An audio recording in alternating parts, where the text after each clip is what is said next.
Hi everyone! So I have been thinking about this for a little while and I think it is finally time to formally say goodbye to my hashtag 365 days of samples project.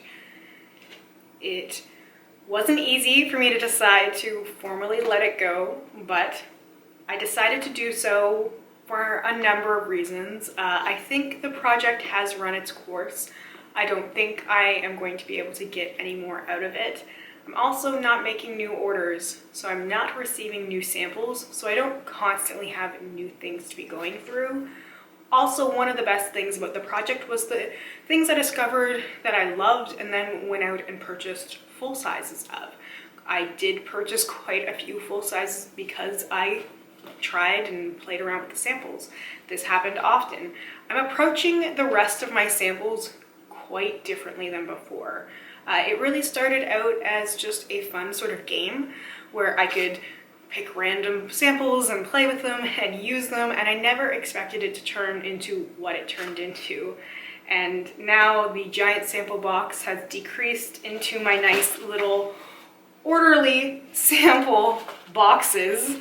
I like one big box and then like little boxes within them in my different categories, which has worked well for me. But with no new samples coming in, without purchasing new things, and while using samples in order to sort of cease frustration from wanting to try new things and making my current things last longer, just stretching the life of it and not really approaching it from am I testing this out to see if I want to purchase it? I'm like, I'm using this because I need to make the other stuff I have last longer. So it's a very different experience. So knowing that it's not sustainable and knowing that it's changed so much and knowing that I've already been throwing in small samples like foil samples and larger deluxe size samples into just regular empties videos, I thought, let's just end it. I have had questions from time to time from people wanting me to bring this back, wondering what happened to it, being very excited whenever I would mention it or think about bringing it back, but I just don't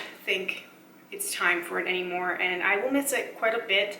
I really enjoyed the experience of it and how many people took it on for themselves and how many people started using up their samples and finishing their things, and the amount of people that have reached out to me about that alone has been insane. I just never expected it to have the reach or the impact that it did, but so many people were like me, hoarding samples and never using them, and so many people started using them once I started this project. So that means so much to me. And I know some people will be disappointed that this project is gone, but just hopefully my explanation makes sense. So I wanted to share a couple of things that I've learned along the way as well, just as a nice little wrap up. And then I thought, just for fun, one last time, I would pick one thing from each of these boxes, just do random roulette style, and then you will see it come in an empties video at a later date once I actually get around to using it. But I just thought that would be fun, and I will continue to use all these. My plan is to use all these things up, and you will see them in empties videos. And you know, I still might do like a everything's gone actual sample finale if it gets to that point. I will be decluttering a few things along the way, but I know I will continue to go through these things, like, you know, all the shampoo stuff. It will dwindle down, and with zero new things coming in, it's gonna be very easy. I'm gonna start seeing more and more space within these boxes. So anyway, I thought of 5 points that I wanted to talk about, to discuss things I've learned. The first thing that came to mind was that sample sizes matter. In terms of how you use the product and to get an idea of whether or not it'd be something that works for you, you need a sample size that reflects that. Sometimes a foil sample like this works just fine, but sometimes you get something like this that's one-time use. And a one-time use is usually not enough to tell you if that's gonna work for you. There's been times when there hasn't even been enough in a sample for me to use. Sometimes there's little tiny foils. I'll use like this one as an example, and this actually does feel very light. This is a Tata Harper moisturizer, and sometimes these are very light and you don't even get a full use. Like, you start getting the product out and it maybe does half of your face. That's happened to me a few times, where you don't get enough product in there. Sometimes you get really nice, healthy, like deluxe size products and you can get a lot of use out of it, and you can really tell if it's something that you really like, if it makes a difference, because you get a few nights use. So the size of the sample really does matter, and as well as the packaging of the sample. I really despise face oils that come in these foil packets. Like, those things are impossible to use. I really wish they came in little travel sized vials. Occasionally they do, but rarely.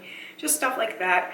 The size of the sample makes a difference in how you use it and your enjoyment level, and being able to get a real taste for the product. So on that same note, samples can really sell you on a product or talk you out of it.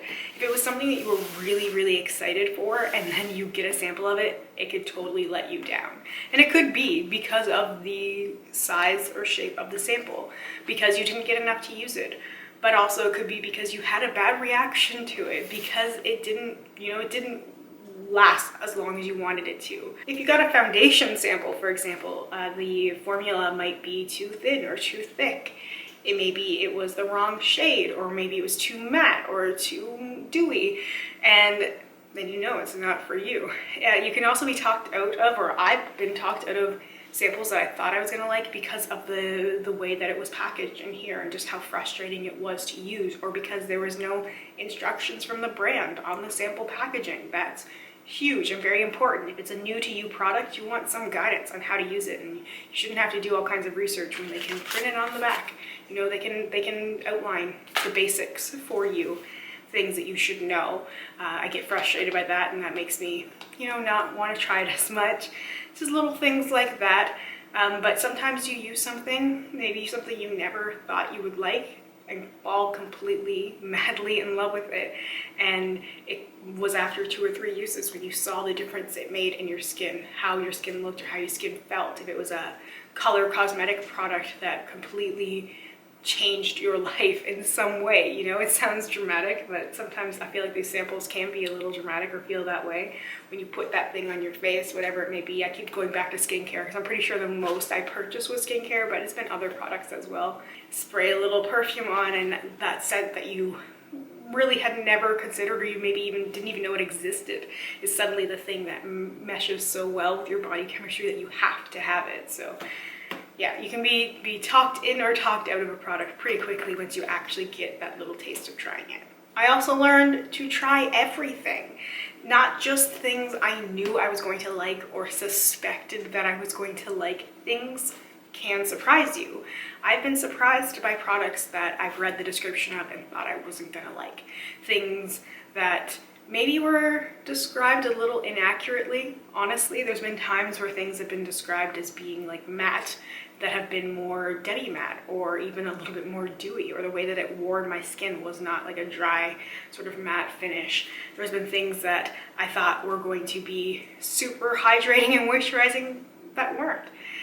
So I think it's important, if you have the things here and you're taking proper precautions, of course, because that's actually my fourth thing is listen to your skin. So maybe it's kind of tied together, is try everything, but also listen to your skin.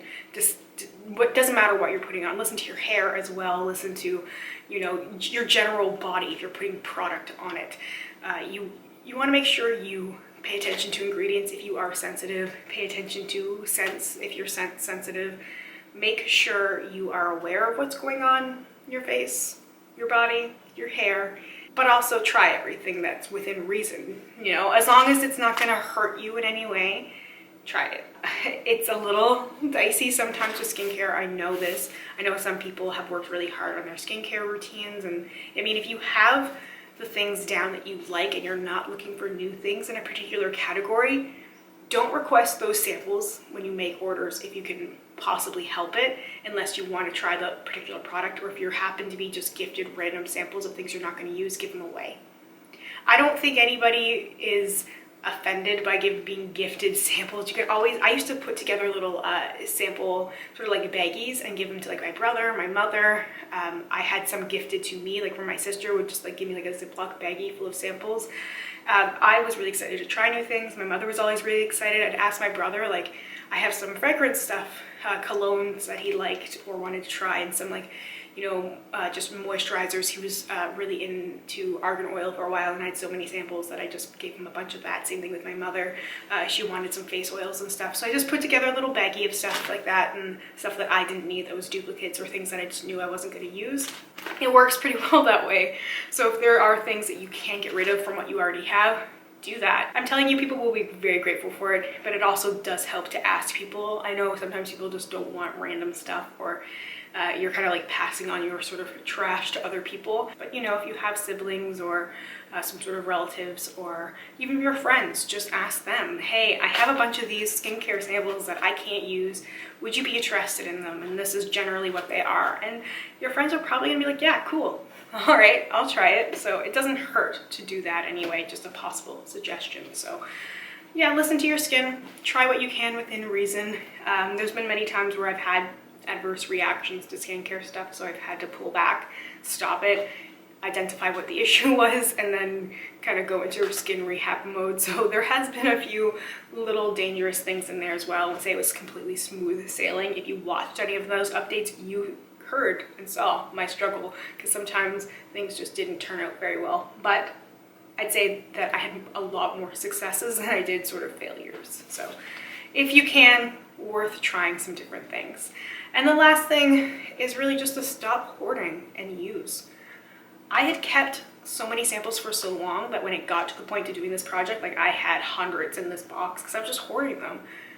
Kind of my MO when it comes to makeup in general and sort of beauty stuff, or I was definitely just hoarding stuff and using it very minimally.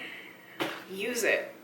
And if you've had stuff for way too long, get rid of it. It's not gonna do you any good. It's not gonna do anybody any good to hang on to it or to try and pass stuff off that's past its prime, because samples will go bad or decline pretty rapidly in quality as well. So if you have samples from years ago, get rid of them at this point, sort through that stuff. You can opt out of samples sometimes as well. I think that's important to know. Some people feel like, well, you're losing out if you lose samples, but if there's nothing there that you're interested in, opt out so you don't kind of collect this trash. But that's one of the big things for me, is not hoarding it anymore, to just use it. I'm not afraid to use it. I'm not afraid to see this stuff go. I'm excited to see it go. I don't feel bad about decluttering stuff. Like, I will do another little minor declutter of this stuff probably soonish. But anyway, I've made such amazing progress over the years doing this, and I'm so glad I've worked through so much and I have so few samples, and I've had so much fun along the way. This has been one of the most fun. I've had so much fun along the way. This has been one of the projects that has brought me the most joy, the most excitement. It combines the elements of things that I like. I like the random nature of it, which is why I've been drawn to sort of those project pan roulettes and palette bingos and all those other random things. By the way, if you like my makeup, check out my palette bingo, because that's where this came to life. But I like that sort of random aspect within sort of a safety zone, because it's like, it's random, but I know what's here. So, and there's also always freedom. I'm not obligated to use anything, or if I start using something and don't like it, then it goes. So anyway, with all that said, I'm sad to say goodbye to this project. I'm very excited that some people are still doing it and keeping it alive, which means so much to me, just to see how this sort of Sample Sunday, hashtag 365 days of samples thing has spread. But I will continue to use these and have them show up in empties, and I'm going to pick some random things for fun. That was one of the favorite parts. So I'm dipping into the hair basket now, and we have from Marshall Vivat, I'm gonna say. This is a shampoo, and it doesn't specify anything about the shampoo. It doesn't have a name, it is just a shampoo. So we will use this probably very soon, just to give my hair a little break. My very stylish hair, it's a problem, it's a mess. Okay, skincare. I have like large samples and little samples. From skincare, we have from Clarins, this is Body Fit. This is a anti-cellulite contouring expert. It visibly smooths, firms, and lifts. It says, read instructions before use. Okay, let's read instructions. Fold, press, put in the palm of your hand and apply morning and or night.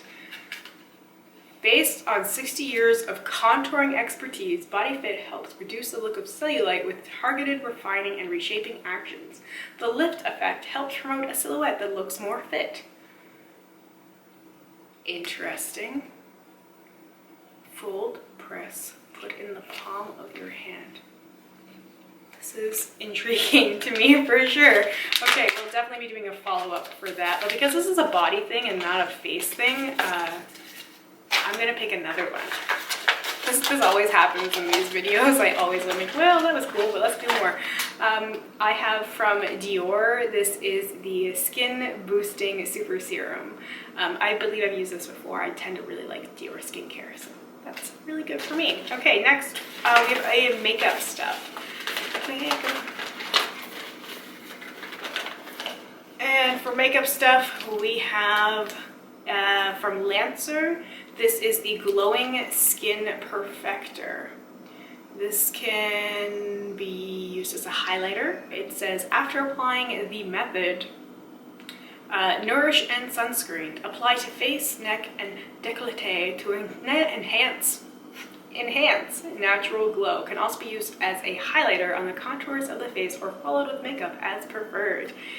Fun.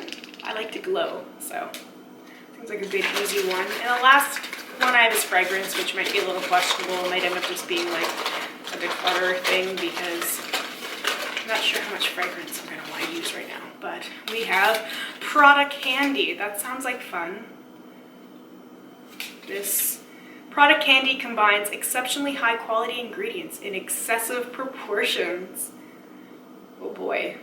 Okay, well, let's spray it right now. Why not? Why not? This is the end of this. Do whatever I want, okay? I feel like this works. The scarf. I think it has to settle a little bit. Magnified by musk's noble benzoin, comes together with a modern caramel accord to give the fragrance a truly unique signature. It's sweet, and I can definitely smell the musky. I keep smelling it, so that's always a good sign for my fragrance. Might be a little too much. Might be a little too intense for me, but I'll see how it wears a little bit. And you know, I don't hate it. I'm not sneezing immediately, so that's a good sign. So. Okay, it's growing on me. It's growing on me. Good choice. Good choice, random thing. My hands. And with all of that, we say goodbye to hashtag 365 days of samples.